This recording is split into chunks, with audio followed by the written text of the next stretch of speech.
কিয়ামতের ওই কঠিন ময়দানে 7 শ্রেণীর ব্যক্তিকে রব্বুল আলামিন তার আরশের নিচে ছায়া দিবেন।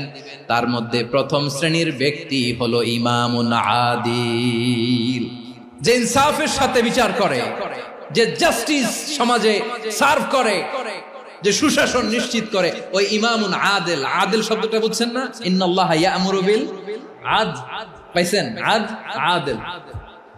7 শ্রেণীর ব্যক্তিকে আল্লাহ তাআলা সুশীতল আরশের নিচে ছায়া দিবেন, যেদিন তার দেয়া ছায়া ছাড়া কোনো ছায়া থাকবে না। এর প্রথম হচ্ছে ইমামুন আদিল, ন্যায়পরায়ণ শাসক। চিল্লায় বলেন সুবহানাল্লাহ। আবার বিশ্বনবী বললেন, ইন্নাল মুকসিতিনা ইনদাল্লাহি আলা মানাবিরা মিন নূর আন ইয়ামিনির রহমান। কিয়ামতের দিন যারা ন্যায় পরায়ণ হিসেবে আল্লাহর সামনে দাঁড়াবে, কিয়ামতের দিন রব্বুল আলামিন তার আরশের ডান দিকে ওই ন্যায় পরায়ণ লোকদের জন্য আরশের ডান দিকে একটা নূরের